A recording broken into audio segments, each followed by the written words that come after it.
wild man don't want contacts with us.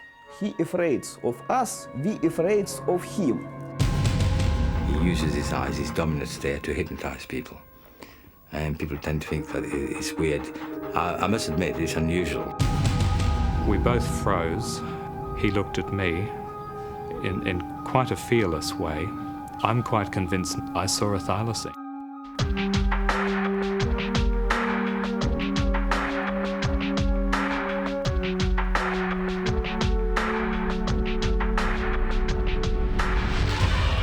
How can a dog possess powers to hypnotise? And is the Tasmanian tiger or thylacine still roaming the Australian mainland? Animal X explores bizarre animal mysteries. First to Russia and the hunt for a frightening creature they call the wild man. This desolate landscape may conceal a creature as yet uncatalogued by science. It is much more than 2 meters tall. Its man-like body is entirely covered in fur, and its eyes are said to have an eerie glow.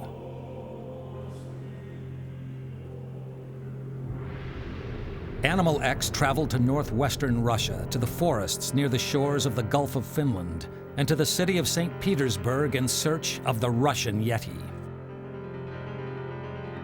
Here, from a small office, cryptozoologist Professor Valentin Sapunov researches on what's locally known as the wild man. He believes the hunt is hampered by fear on both sides. We are afraid of wild men, like we are afraid of dark forest, we are afraid of serpents, we are afraid of scorpions. It is biological afraidness, biological horror of us.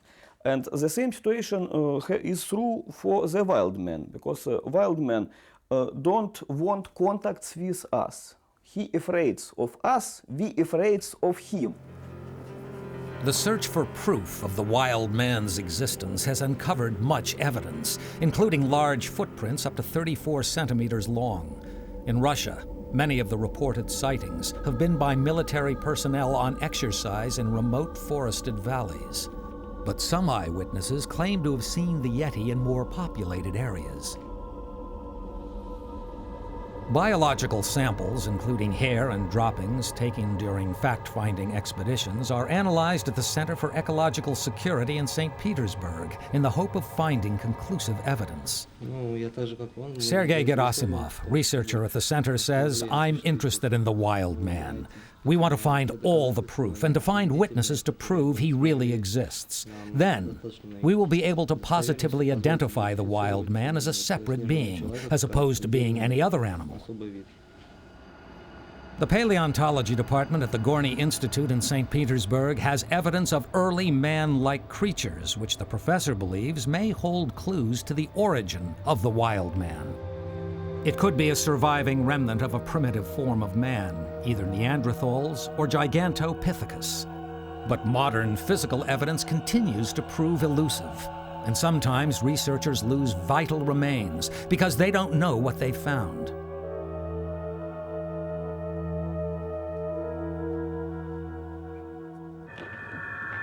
While we were filming, word reached Professor Sapunov of recent wild man sightings in the forests around Lomonosov, a suburb approximately 70 kilometers from St. Petersburg. Animal X went with him.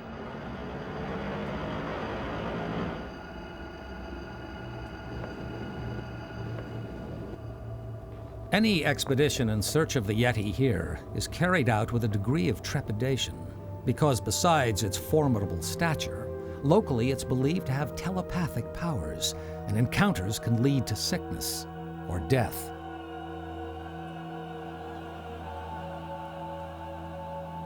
High in the trees, in the heart of the forest, Professor Sapunov discovers distinctive marks in the bark, which appeared to have been made by a giant claw.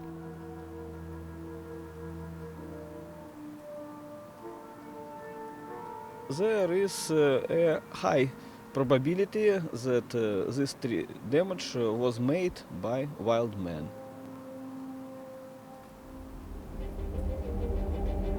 At a crossing in the forest, we also stumbled upon a series of giant footprints frozen in the snow. Could these belong to an unknown form of man?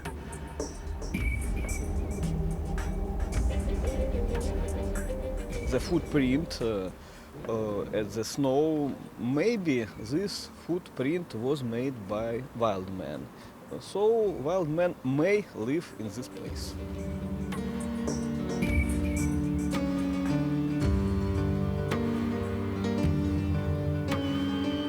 Some of Professor Sapunov's methods may seem unorthodox. He believes using a divining tool can help show the direction in which the wild man traveled. Sometime later, we meet a local woman who tells Sapunov she has encountered the Yeti. Olga Nikolaevna says its head was about 70 centimeters high and approximately this wide, about the width of her shoulders. Its body was completely covered in thick fur, which was about 15 centimeters long. The fur resembled the color of the trunks of pine trees. The terror she felt was overwhelming. She was terrified of its movements and the strange glow emanating from its eyes. She says she felt her life was in danger. Olga managed to run to safety, and the creature disappeared into the forest. Given its local reputation for causing illness and death, she considers herself lucky. But this encounter, like so many others, throws a little more light on the mystery. Every voyage, every short expedition is a little step toward understanding of the nature of wild men. And today we made one following step.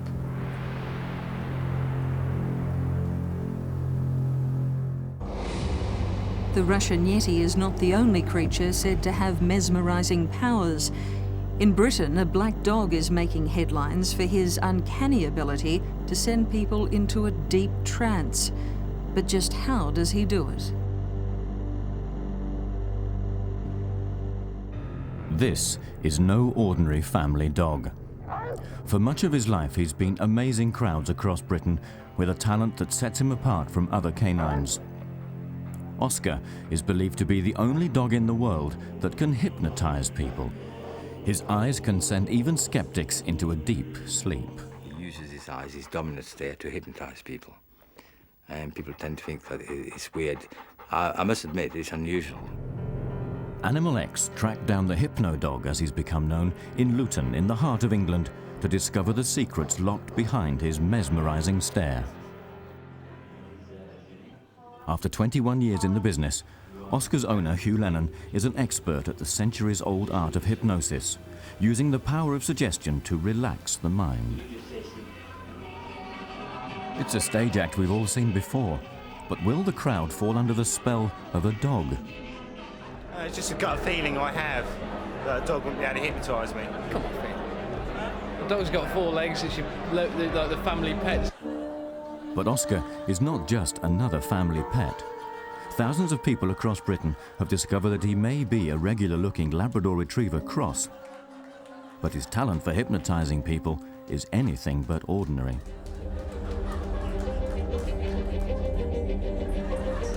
Few stand a chance against his mysterious stare.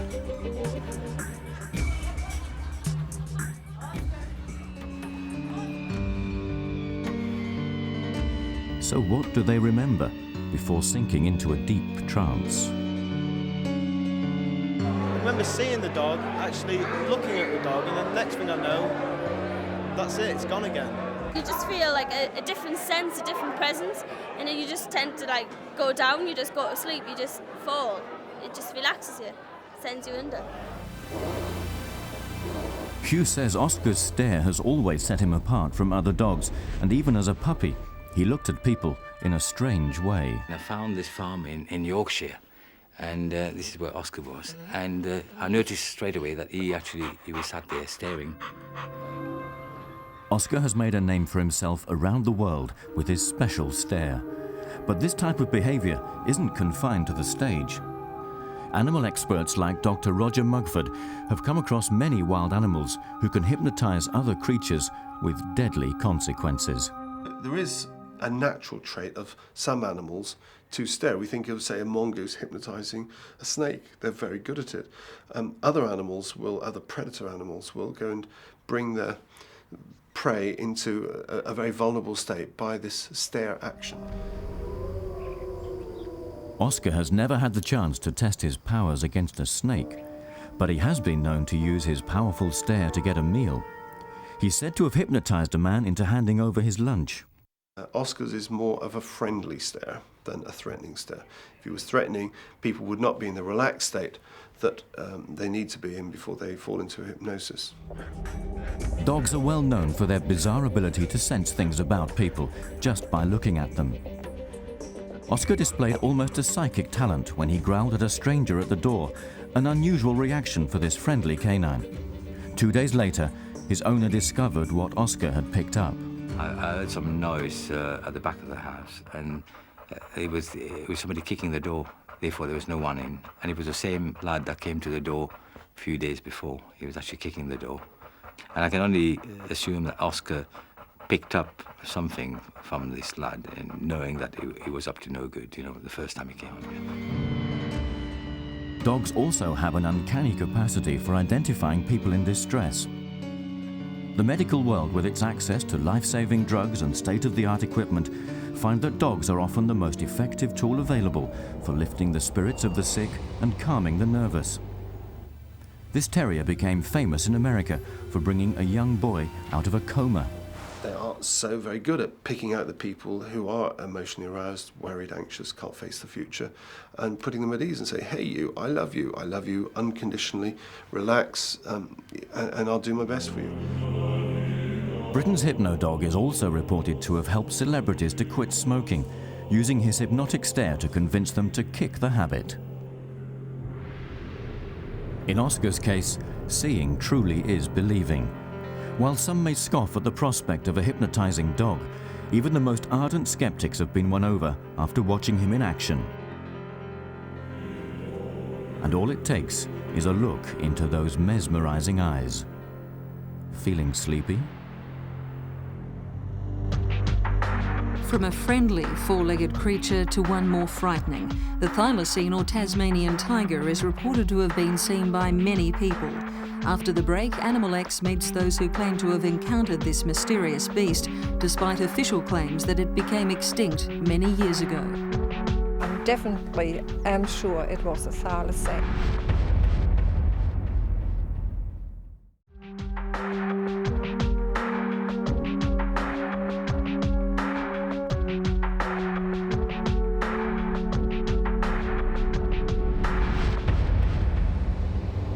Welcome back to Animal X.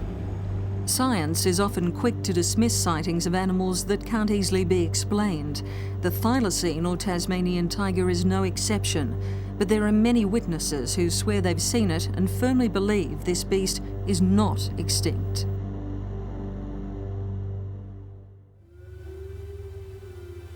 It's a creature shrouded in mystery.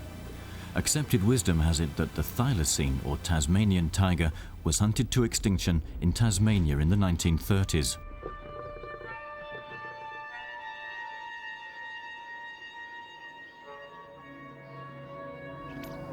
Experts say it's been extinct on the Australian mainland for much longer, 4,000 years. But recently, extraordinary sightings of strange thylacine-like creatures have fueled the mystery.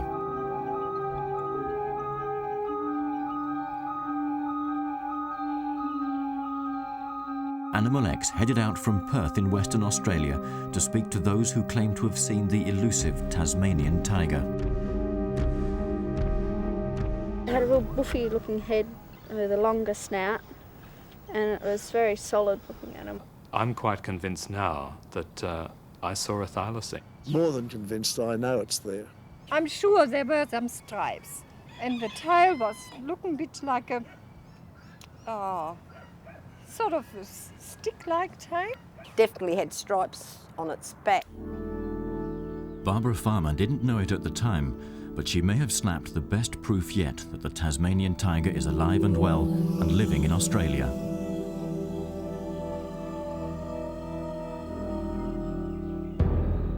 You don't pull up to take a photo of a fox or a dog. It was something that I'd never seen before, and that's why I took the photo of it. Athol Douglas is one of those who firmly believes the thylacine is not extinct. After a life's work with the Western Australian Museum, he spends his retirement trying to prove the Tasmanian tiger is still out there. Hundreds of people have seen it. An awful lot of people have not been able to face up to the possible ridicule if they do report it. Certainly not a dog. The head's right for a thylacine. Animal X asked him to take a look at Barbara Farmer's picture. Oh, that's a thylacine, by Christ it is. You don't have to convince this woman. Sharon West runs the Mysterious Animal Research Group. Well, it's genuine for a start, and I truly believe that what she saw was a thylacine. Sharon West now spends her spare time driving around the bush investigating sightings.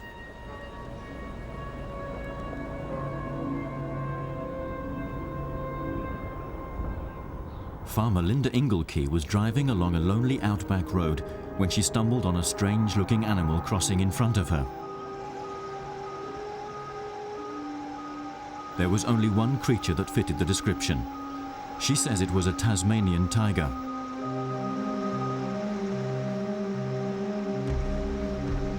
I definitely am sure it was a thylacine.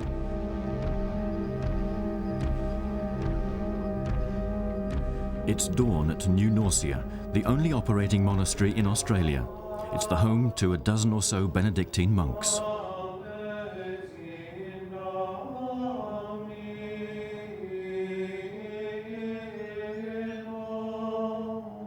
Head monk Abbot Placid says the thylacine has been sniffing around his monastery for years. It was a very curious thing to hear that the animal had been sighted in the monastery. But then monasteries have been around for a long time, and a lot of funny things have happened in them over the years. Tony James has had one of those funny experiences. It was almost 5 a.m. when he was getting ready to leave the monastery for the 2-hour drive to the city. I walked along the veranda on the northern cloister and turned into what we call the communications room.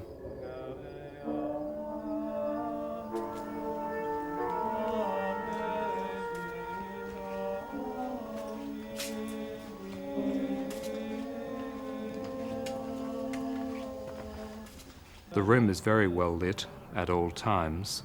The fluorescent lights are left on right through the night.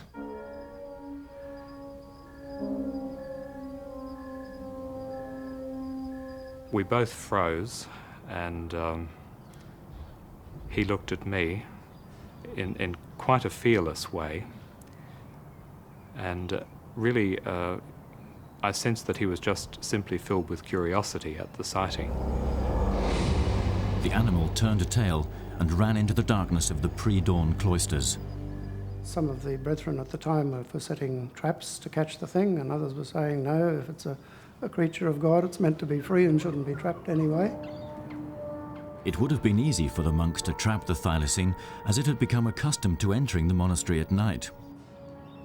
The reason we think is that one of the elderly Spanish monks here each afternoon feeds the magpies chicken scraps and meat offcuts and a variety of things.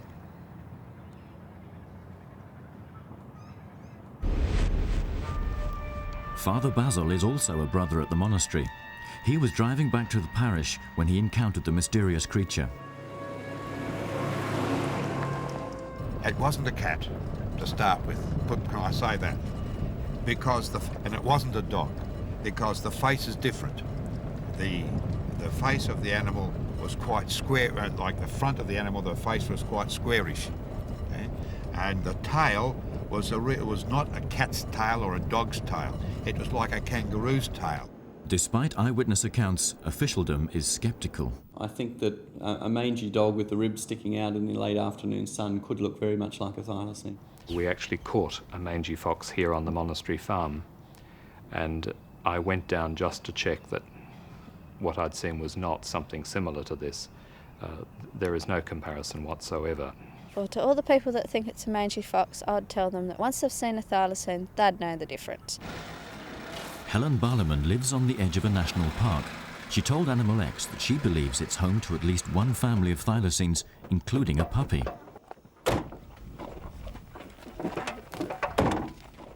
It was sitting in the middle of the road. I got out the car and it crossed the road. Well, I thought, oh, this is a baby thylacine. It had all the markings.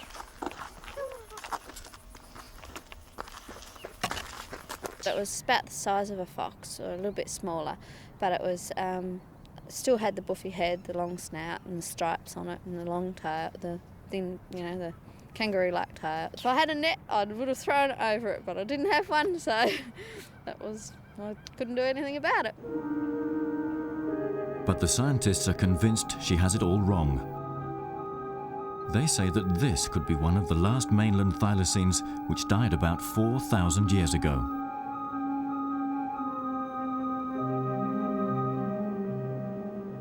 It was a little bit darker than the one that I saw in the museum. The colour was a little bit darker, but the lines, or shall I say the stripes, on the animal were easily seen. They were quite prominent. This video was taken in Queensland. Could this mysterious animal be the Tasmanian tiger? Experts still aren't convinced. I don't regard sightings as good evidence in a scientific case story. It's like the Loch Ness Monster or UFOs or the Yeti. Sure, there's lots of sightings of people think they've seen things, but if there was a living, breeding population of these creatures alive on the mainland, like in West Australia, there'd be more hard, tangible evidence. The creature they call the dingo with stripes plays a prominent part in Australian Aboriginal legend. They coexisted for 40,000 years. Legend talks of a fearless pup called Karina, a tiger with dark stripes all the way from its shoulders to the end of its ridged tail.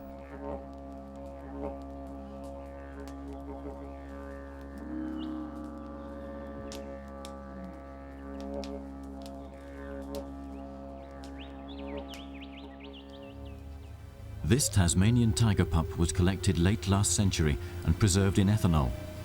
Scientists say a new generation of thylacines could be cloned from this specimen. Probably the best chance of cloning an extinct animal that we know of at the moment. If so, the debate could finally be over. We can obtain all the information, if we really want to, that's necessary to make a new Tasmanian tiger from the material in this pup. But until then, or until one is captured, the mystery of this strange creature continues.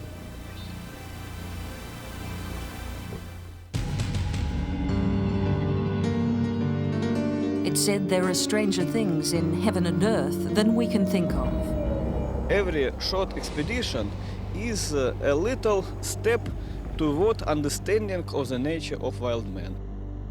You just feel like a different sense, a different presence. You've just seen some of them on Animal X.